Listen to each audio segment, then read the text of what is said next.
सुप्रभात दोस्तों, हम 22,476 कोयम्बटूर से बीकानेर की तरफ चलने वाली ट्रेन कोयम्बटूर एक्सप्रेस, जो कि फुल्ली एसी सुपरफास्ट एक्सप्रेस है, इससे यात्रा करें।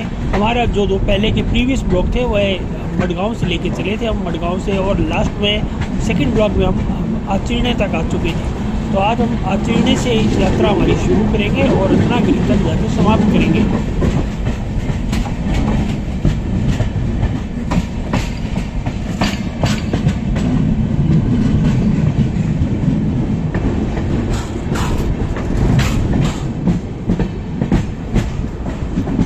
और ये हरी भरी प्रकृति की गोद में बसा हुआ अचीड़े रेलवे स्टेशन है, जो कि कोंकण रेलवे का छोटा सा स्टेशन है, और इसकी तहसील वैभववाड़ी लगती है और डिस्ट्रिक्ट सिंधुदुर्ग लगता है। ये महाराष्ट्र के अंदर स्थित है। यहाँ पर एक ही प्लेटफॉर्म है और दो ट्रेन यहाँ पे रुकती है, बाकी सब ट्रेन लॉन्गी हो जाती है, परंतु क्योंकि हमारी ट्रेन का यहाँ पे क्रॉसिंग है इसलिए इसको रुकना पड़ा है। और सुबह सुबह चूँकि सिंगल लाइन है, यहाँ पे हर जगह हर स्टेशन पे बार बार क्रॉसिंग होते हैं, जिसके कारण गाड़ियाँ अक्सर यहाँ पर लेट होती हैं कोंकण रीजन के अंदर।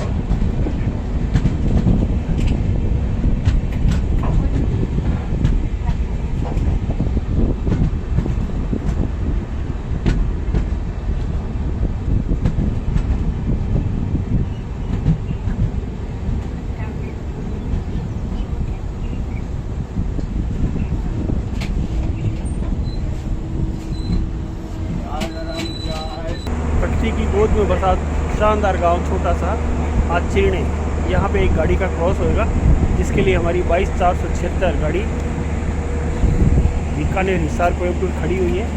और आप ये सुबह का नज़ारा देख रहे हैं मेरे साथ, मेरा आपका दोस्त राजेश शर्मा। आचीर्ण में शायद 12,619 मत्स्य गंगा एक्सप्रेस का क्रॉस है।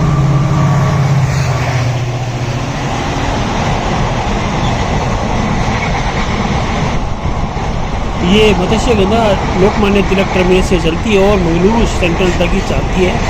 और ICF के इसके अंदर कोच है, GOC का WDP-4B का इसमें इंजन इसको हॉल करके लेके जा रहा है।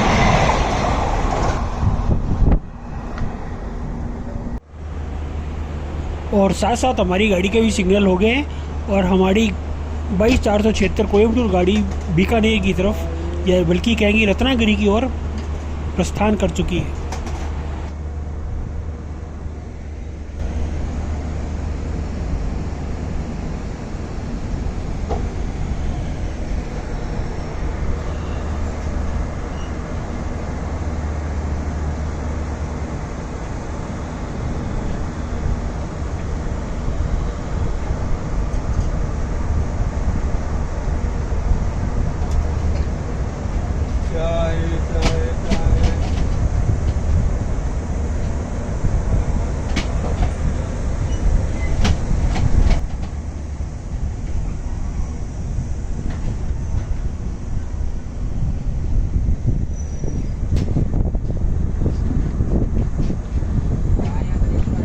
कोंकण रेलवे मुंबई और मंगलोर को जोड़ने वाली एक महत्वपूर्ण रेलवे थी।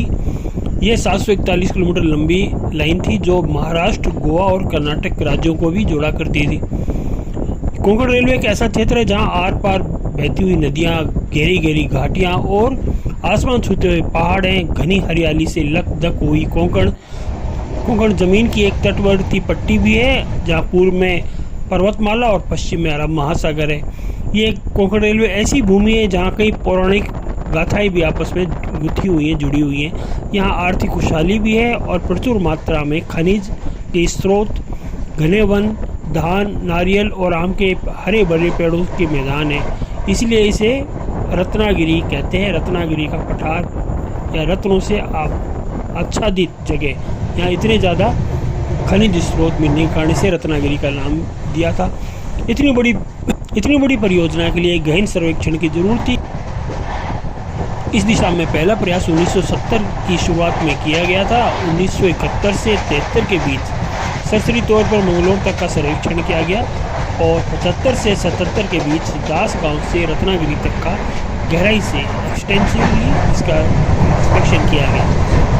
अक्टूबर 1983 में रेल मंत्रालय द्वारा मध्य रेल को रोहा और मंगलोर को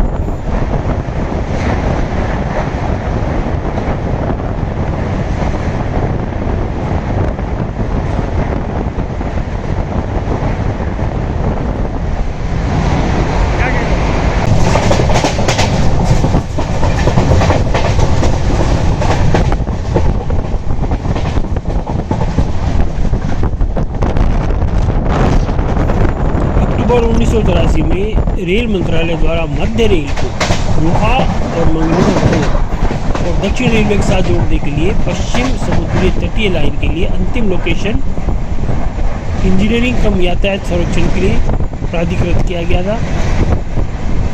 प्रारंभ में मडगांव से मंगलोर तक 325 किलोमीटर के हिस्से का सर्वेक्षण किया गया तथा मार्च 85 में इस लाइन की शेष लंबाई का विस्तार किया गया।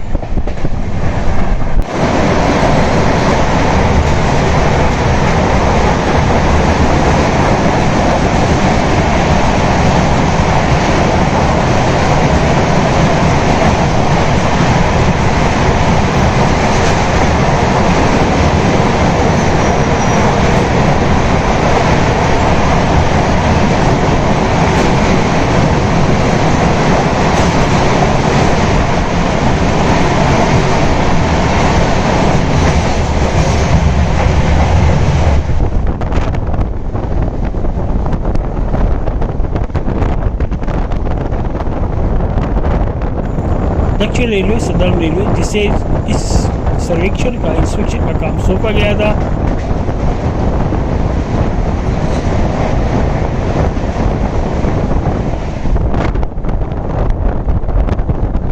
जुलाई 1988 में मंत्रालय को कोंकण रेलवे पर अपनी रिपोर्ट पेश की थी। इस रिपोर्ट के अनुसार माल यातायात और सवारी यातायात को भी शामिल किया गया था तथा बढ़ती हुई अर्थव्यवस्था में साफ तौर पर इस रेलवे लाइन की ज़रूरत को भी आवश्यक बताया गया था और उसकी आवश्यकता को महसूस किया गया था। इस रेल लाइन का संचालन कोंकण रेलवे ही करती है। अपने पूरे सफर के दौरान ये कई नदियों, पहाड़ों और अरब सागर को पार करते हुए गुजरती है। कोंकण रेलवे दुर्गम इलाके हैं, वो इसमें काफ़ी दुर्गम इलाके हैं जिन्होंने इस रेलवे लाइन के निर्माण को लगभग नामुमकिन ही बना डाला था। एक बार जब इसका निर्माण पूरा कर लिया गया तब इसमें अद्भुत नज़ारों की एक श्रृंखला अपने आप में समाहित कर ली।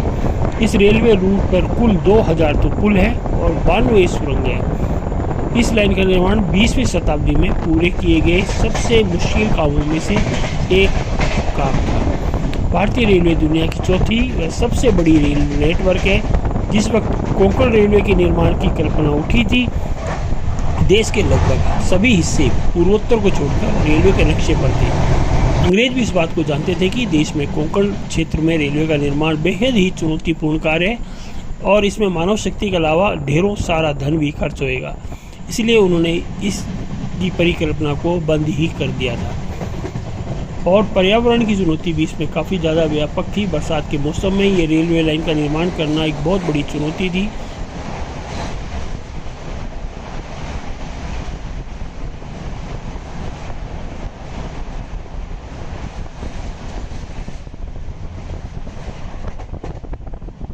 क्योंकि यहाँ दुर्घटना की बहुत ज़्यादा आशंका थी। देश के इस हिस्से में सबसे ज़्यादा वर्षा होती है और मौसम की दिक्कत या परेशानी नहीं है, बल्कि 42,000 ज़मीन मालिकों के साथ भूमि वापसी यानी लैंड एक्विजिशन के समझौते से भी इसको गुजरना था।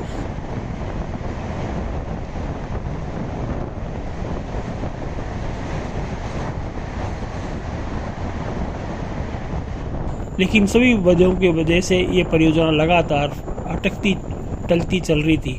इससे व्यापार और माल ढुलाई में खासी सी परेशानी आ रही थी। स्थानीय कारोबारी व्यापारियों को लंबी लंबी यात्रा करनी पड़ती थी। इससे यातायात का खर्च भी बढ़ रहा था। आखिरकार 15 सितंबर 1990 के दिन कोंकण रेलवे के निर्माण को मंजूरी दे दी गई और रोहा में इसकी आधारशिला रखी गई। इस कोंकण रेलवे का निर्माण का श्रेय डॉक्टर ई श्रीधरन को जाता है। डॉक्टर ई श्रीधरन ने कोंकण रेलवे का डायरेक्टर भी उन्हें बनाया गया था और उनकी नियुक्ति से लेकर काम करने का पूरा अधिकार उनको ही सौंपा गया था। और कोंकण रेलवे के जनक डॉक्टर ई श्रीधरन थे। सैल्यूट है उनको।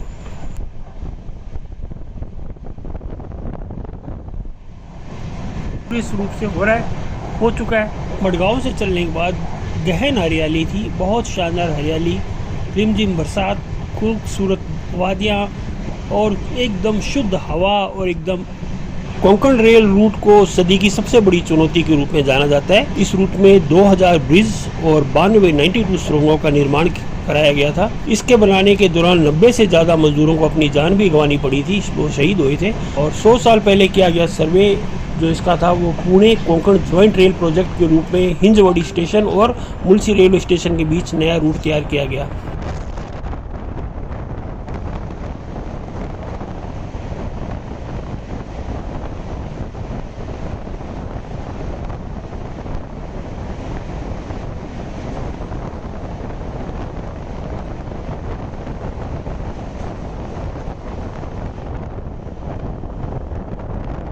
सात 741 किलोमीटर में फैला कोंकण रेल रूट महाराष्ट्र के रोहा से शुरू होकर कर्नाटक के ठोकुर तक फैला है। ये महाराष्ट्र, गोवा और कर्नाटक राज्यों को जोड़ता है। इसमें नदियाँ, गहरी घाटियाँ,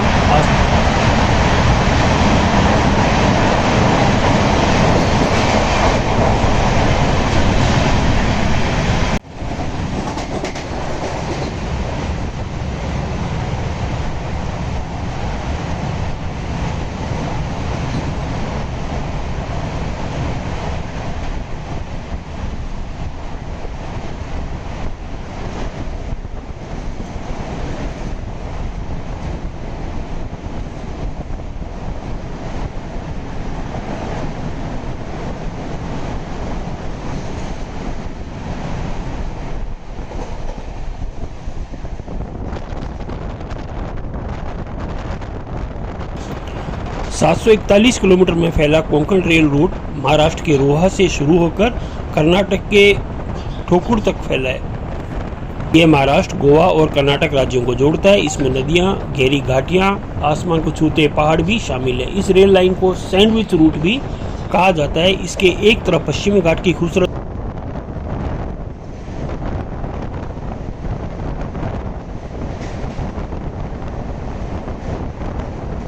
इसमें नदियाँ, गहरी घाटियाँ, आसमान को छूते पहाड़ भी शामिल है। इस रेल लाइन को सैंडविच रूट भी कहा जाता है। इसके एक तरफ पश्चिमी घाट की खूबसूरत पहाड़ियाँ हैं तो दूसरी तरफ अरब सागर का बेहतरीन दृश्य है।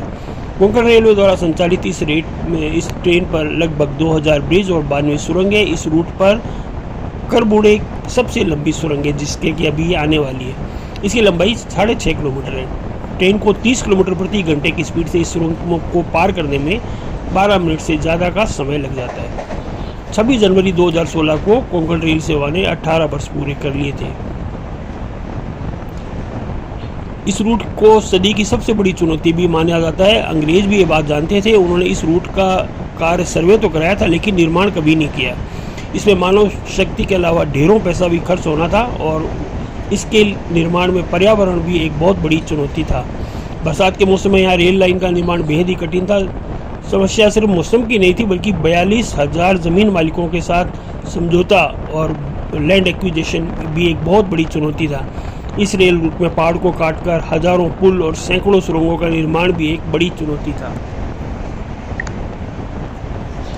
आखिरकार मेट्रोमैन माननीय श्रीधरन जी को 15 सितंबर 1990 के दिन कोंकण रेलवे के निर्माण की मंजूरी दी गई थी और उसमें रोहा में इसकी आधारशिला रखी गई थी और डॉक्टर ई श्रीधरन को कोंकण रेलवे का डायरेक्टर बनाया गया था और उन्हें नियुक्ति से लेकर काम करने का पूरा अधिकार दिया गया था। जैसा कि उन्होंने अपनी शर्त की थी कि कोई भी राजनीतिक हस्तक्षेप और किसी भी प्रकार के प्रशासनिक हस्तक्षेप को वह स्वीकार नहीं करते थे। इसलिए केवल और केवल जैसा उनका विज़न थी, जो थिंक थी, वह अपने हिसाब से करने वाले थे। इसलिए उनको ये पूरा काम करने का अधिकार दे दिया। मेट्रोमैन श्री ई धरन जी ने पूरे ट्रैक को 7 हिस्सों में बांटा और काम शुरू किया। इसके लिए सैटेलाइट तस्वीरों से और लंबे सर्वे का सहारा लिया गया। जमीन एक्विजिशन यानी भूमि अधिग्रहण के लिए स्थानीय पंचायत और नेताओं से संपर्क किया गया। मिट्टी के प्रकार और पेड़ों की मात्रा के हिसाब से मुआवजा भी तय किया गया। L&T एंड एफकॉन्स जैसी कंपनियों ने इसके निर्माण की जिम्मेदारी दी गई। टनल बोरिंग मशीन TBM को स्वीडन से मंगाकर सुरंग तैयार करने का काम शुरू किया गया। 5 साल की समय तय सीमा के अंदर 30,000 वर्करों को काम पर लगाया गया। हालांकि इस प्रोजेक्ट को पूरा होने में 7 साल लग गए और 93 मजदूरों को अपनी जान भी गंवानी पड़ी। लेकिन एक काम पूरा हो जाने के बाद मुंबई से गोवा और कोच्चि का सफ़र 10 से 12 घंटे तक का कम हो गया। ये इसकी खासियत थी और महत्वपूर्ण इसकी बात थी। कोंकण रेल के रास्ते में चिपलून, रत्नागिरी जैसे स्टेशन प्रमुख स्टेशन आते हैं। महाराष्ट्र में कणकणवाली कोंकण रेलवे का प्रमुख रेलवे स्टेशन है। इस रूट पर गोवा के 2 बड़े स्टेशन थिबीम और मडगांव जंक्शन भी आते हैं। इसके अलावा इसमें वीर, खेड़, चिपलून, संगमेश्वर, रत्नागिरी, राजापुर, वैभववाड़ी रोड, कनकावली, सिंधुदुर्ग, कुडाल, स्वतंत्रवानी जैसे महत्वपूर्ण स्टेशन भी इस रूट में आते हैं, जो हमारी ट्रेन में आपको देखने को मिल भी रहे हैं। कर्नाटक से कारवाड़, भटकल, उडुपी जैसे शहरों से गुजरता हुआ कोंकण रेलवे मार्ग मंगलोर में जाके खत्म होता है।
और ये हमारी ट्रेन स्किप कर रही है वेरवली स्टेशन। इसका एक ही प्लेटफॉर्म है, छोटा सा स्टेशन है और इसकी तहसील लंजा है, डिस्ट्रिक्ट रत्नागिरी है। एक प्लेटफॉर्म है और यहाँ केवल 2 ट्रेन ही रुकती है, बाकी ट्रेन तुरंत निकल रही है जैसे हमारी ट्रेन निकल रही है।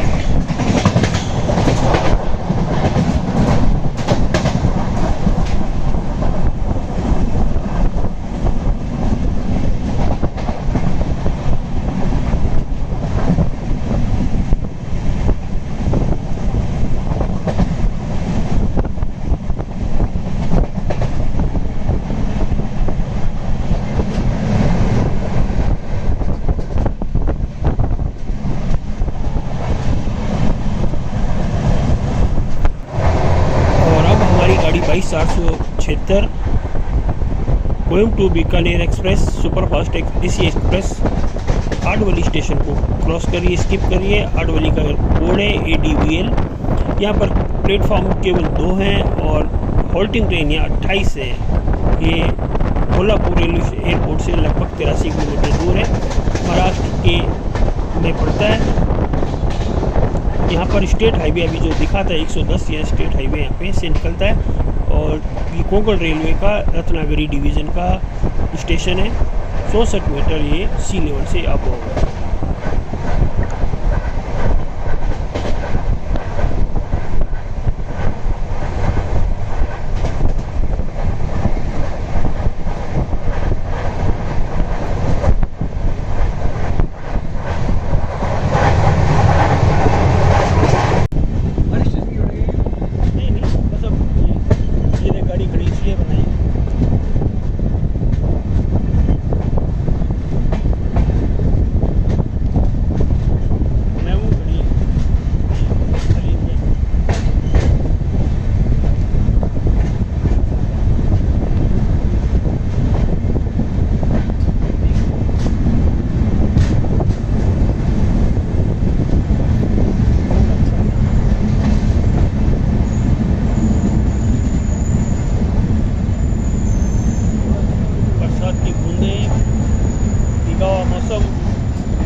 रेलवे की कोंकण रेलवे।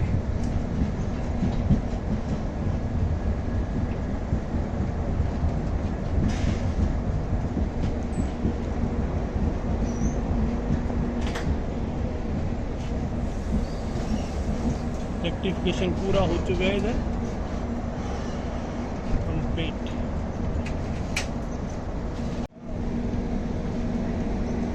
हरियाली की गोद में बैठा न्यूसर रेलवे है। ये है कोंकण रेलवे का छोटा सा स्टेशन। और 24 हमारी ट्रेन कोयम्बटूर एक्सप्रेस रुकी है दूसरी ट्रेन के लिए, क्योंकि यहाँ क्रॉसिंग होगी। ये है कोंकण रेलवे का न्यूसर स्टेशन और ये 38 मीटर सी लेवल से ऊपर है। कोंकण रेलवे का डिवीज़न यहाँ रत्नागिरी लगता है, महाराष्ट्र स्टेट है। यहाँ पर कोल्हापुर एयरपोर्ट यहाँ से लगभग 99 किलोमीटर दूर है। ये प्लेटफॉर्म यहाँ पर 2 है न्यूसर में, और हाल्टिंग ट्रेन भी 2 है।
फोटो खींचना है नहीं सर? फोटो हम तो चाय पीना है।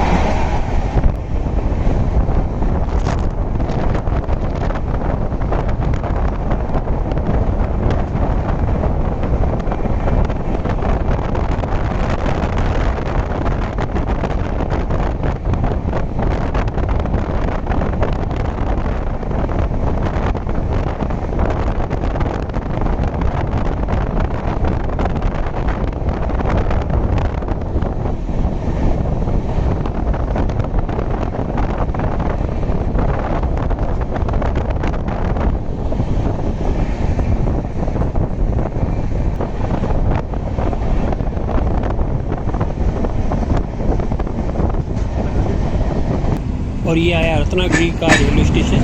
इसका स्टेशन कोड है RN।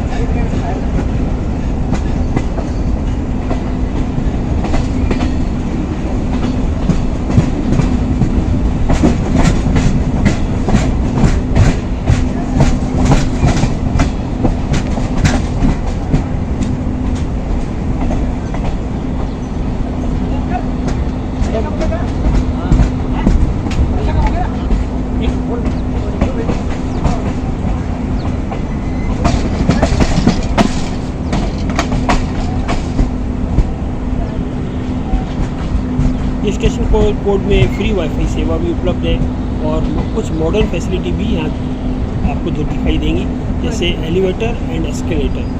रत्नागिरी का सिटी जो है यहाँ से 7 किलोमीटर दूर है।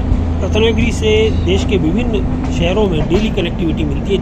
ये जैसे डेली कनेक्टिविटी वाले सिटीज़ हैं, जैसे मुंबई, नई दिल्ली, अमृतसर, जयपुर, अहमदाबाद, मंगलौर, कोयम्बटूर, एर्नाकुलम, ये दिल्ली है। और बाकी भी मिलती है, जिनमें नई दिल्ली और चंडीगढ़ के अलावा चंडीगढ़, देहरादून, जयपुर, जोधपुर, बीकानेर, अहमदाबाद, बड़ौदा, सूरत, भुज, इंदौर, जबलपुर, पटना, नागपुर, पूना, बड़गांव, मंगलुरु, कोच्चि और तिरुवनंतपुरम, कन्याकुमारी और कोयम्बटूर, ये सारे इसके दूसरे अन्य स्टेशन है जहाँ से वेल कनेक्टिविटी रत्नागिरी की है। रत्नागिरी रेलवे स्टेशन में 3 तो प्लेटफॉर्म है और यहाँ 6 रेल लाइन का ट्रैक्स है। स्टेशन कोड RN है। सेंट्रल रेलवे के अंदर ये जोन आता है। रत्नागिरी से चलने वाली ट्रेन स्पेशल ट्रेन यानी कि तिरुवनंतपुरम राजधानी एक्सप्रेस, मडगांव राजधानी एक्सप्रेस हैं जो हजरत निजामुद्दीन और नई दिल्ली को कनेक्ट करते हैं। इसी प्रकार मंगला लक्षद्वीप एक्सप्रेस, केरला संपर्क क्रांति और गोवा संपर्क क्रांति भी दिल्ली को कनेक्ट करते हैं। और दूसरी जो अन्य ट्रेन है वो है Tirunelveli Gandhidham Humsafar express, Marusagar express, Kochuveli Sriganganagar junction express, जिससे कि हमने हमारी आने वाली यात्रा करी थी। Kochuveli Lokmanya Tilak terminus Garib Rath express, Netravati express, Konkan Kanya express, Mandovi express, Matsyagandha express, Tutari express, Mumbai CSMT Karmali express, Dadar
और इस प्रकार पहला बड़ा स्टेशन आया है रत्नागिरी। ये रत्नागिरी आया है और यहाँ पे सारा खाना वाना वगैरह चढ़ेगा। सारा ट्रैफिक सिग्नल भी हो चुके हैं, गाड़ी चलने को तैयार है। Ratnagiri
Kochuveli Lokmanya Tilak terminus Garib Rath express, Netravati express, Konkan Kanya express, Mandovi express, Matsyagandha express, Tutari express, Mumbai CSMT Karmali express, Dadar Madgaon junction Janshatabdi express.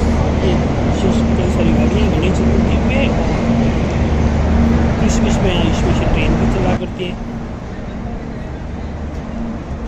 Ratnagiri city जो है वो बहुत ज़्यादा फेमस है हापुस और अल्फांसो मैंगो की। ये इसको हापुस और अल्फांसो मैंगो की नगरी भी कहते हैं। रत्नागिरी में लोकमान्य तिलक जी का बर्थ प्लेस भी है और किंग ऑफ बर्मा और म्यांमार के जो थे थाई वो भी यहीं से बिलोंग करते थे। रत्नागिरी है वो जो वेल कनेक्टेड है, नेशनल हाईवे और स्टेट रोड हाईवे से कनेक्टेड है। नेशनल हाईवे यहाँ से NH66 चलता है जो पनवेल एंडापल्ली चलती है और NH 166 रत्नागिरी से नागपुर से, और कोस्टल हाईवे रेवास से रेड्डी चलता है। MSM मुंबई बस सर्विस है MSMRT, वह थाने, वसई, नाला सोपारा, कल्याण, भिवंडी, पूना, पणजी, नांदेड़, लातूर, अक्कलकोट, हंबरा जोगई, बीड, कोल्हापुर, गांधी गलस, नरसिंहवाड़ी, सांगली, मिराज, जाट, इस्लामपुर, सतारा, बेलगांव, हुगली, बीजापुर इत्यादि को मिलाती है।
यहाँ के नोटेबल पीपल्स जो पर्सनैलिटी हैं वो हैं लोकमान्य बाल गंगाधर तिलक, जो कि 23 जुलाई 1856 को यहाँ पैदा हुए थे। इसी प्रकार बाला साहब खेर, दांडो केशव कर्वे, विनोबा भावे, पांडुरंग बर्मन काने, स्वतंत्र वीर सावरकर यहाँ से रत्नागिरी से बिलोंग करते थे, जिन्होंने फ्रीडम मूवमेंट में अपना काफ़ी योगदान दिया था। गोविंद सखाराम सरदेसाई भी यहाँ से संबंधित थे। आर.पी. परांजपे, शकुंतला परांजपे, गोपाल कृष्ण गोखले, रानी लक्ष्मीबाई, मधु बंद्योपाध्याय, साधना सरगम और साधना, ये सारे नोटेबल पर्सन जो रत्नागिरी से बिलोंग करते हैं।